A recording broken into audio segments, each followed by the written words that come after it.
अगर मैं दयानंद सरस्वती जी की बात नहीं करता तो मैं मानता हूं कि मैं मेरे कर्तव्य से पीछे भागूंगा।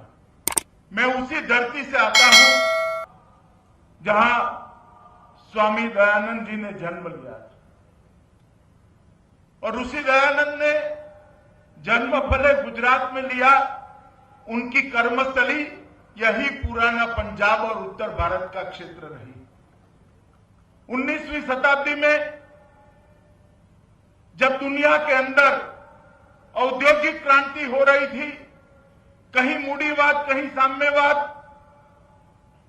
भौतिकता की परम सीमा की ओर दोनों विचारधाराएं आगे बढ़ रही थी, उसी समय ईश्वर निर्मित नियति ही थी कि भारत के अंदर अनेक जगह पे, अलग अलग प्रांतों में, अलग अलग भूखंड में, भारत में अनेक महात्माओं ने एक साथ जन्म लेकर हमारी आध्यात्मिक विरासत को फिर से एक बार ऊंचाई देने का काम किया। ऋषि दयानंद ने जो किया वो मैं मानता हूं कि सर्वोपरि है, क्योंकि उन्होंने हिंदू धर्म के पुनरुद्धार के लिए, वेदों के पुनरुद्धार के लिए, एक सभी रूढ़ियों को, परंपराओं को, सालों की गुलामी के कारण हमारे ज्ञान के ओजस को जो जाखप लग गई थी, हमारे ज्ञान के ओजस पर एक धूमिल सी छाई हुई थी, उसको हटाने का काम ऋषि दयानंद ने किया। वेदों के सत्य को पुरातन काल में जो था उसी रूप में दुनिया के सामने रखने का आज संपूर्ण यश किसी को जाता है तो ऋषि दयानंद को जाता है। और ऋषि दयानंद ने ही न केवल आध्यात्मिक चेतना को जागरूक किया, उन्होंने इस बात को भी जागरूक किया, गुलाम की आध्यात्मिक चेतना का कोई महत्व नहीं होता, जब तक देश आजाद नहीं होता गुलामी को हम हटा नहीं देते, आध्यात्मिक चेतना का कोई महत्व नहीं। और उसी दयानंद के बताए रास्ते पर चले हुए कई लोगों ने देश की आजादी के लिए बहुत बड़ा काम किया। आजादी मांगने वाले युवा हो या हिंसा के रास्ते पर आजादी मांगने वाले युवा हो, सभी को अगर ढूंढ के निकालोगे तो आर्य समाज में से निकलने वाले कई लोगों के मूल आर्य समाज में निकले। लाला लजपत राय हो, लोकमान्य तिलक हो, उन सबको जब गहराई से देखेंगे तो कहीं न कहीं आर्य समाज में से उन्होंने प्रेरणा प्राप्त की थी। मित्रों, आर्य समाज की स्थापना मैं मानता हूं कि हमारे आर्य धर्म के, हिंदू धर्म के एक अर्वाचीन अवतरण के लिए बहुत महत्वपूर्ण घटना थी। 1875 में जो आर्य समाज को मुंबई के अंदर ऋषि दयानंद ने स्थापना की, आज पूरे न केवल देश, दुनिया का मार्गदर्शन करने के लिए सज्ज है। मित्रों, लोकमान्य तिलक ने दयानंद सरस्वती के लिए कहा था कि ऋषि दयानंद भारतीय आकाश के एक ऐसे जाजरमान नक्षत्र है जिनकी आभा के कारण ही स्वराज का विचार आज जनमानस के अंदर प्रस्तापित हो पाया है। जब रामप्रसाद बिस्मिल शहीद होते हैं तब भी कोई जाकर ढूंढता है कि उनकी प्रेरणा कहां से आई है, तो आर्य समाज से ही आई।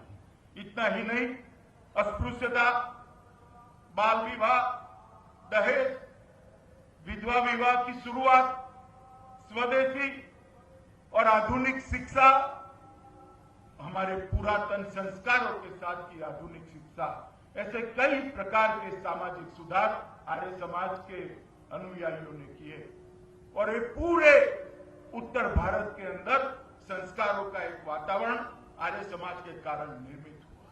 हिंदी का महत्व बढ़ाने में भी आर्य समाज की बहुत बड़ी भूमिका रही।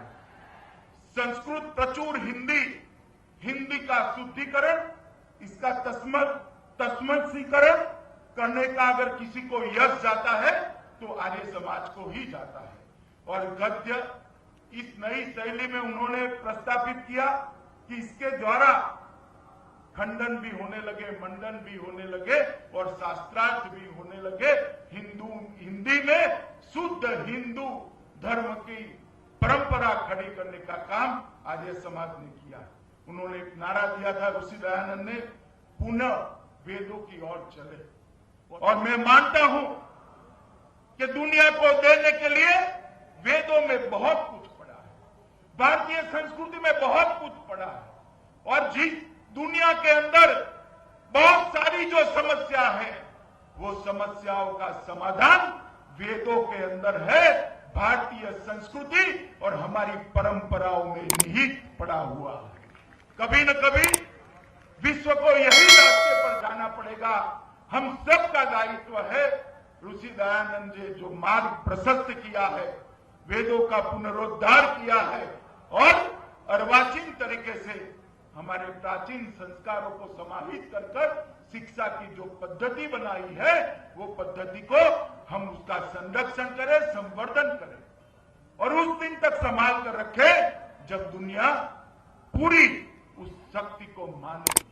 तो विदेश से कोई भी महानुभाव आता है, राजनीति आता है, तो उसको एक छोटी सी गीता देते हैं और संदेश देते हैं, गीता में ही दुनिया की सर्व समस्याओं का समाधान पड़ा हुआ है।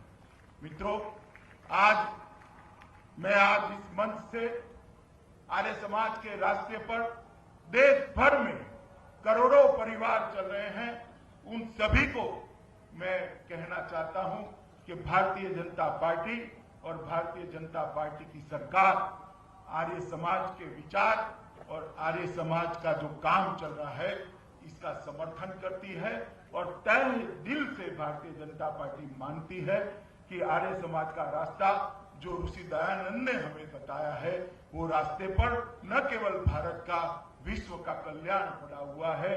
उसी रास्ते पर हम कोई शंका रखे बगैर आगे चलते जाए और देश के साथ साथ विश्व कल्याण के रास्ते पर भी आगे बढ़े। मैं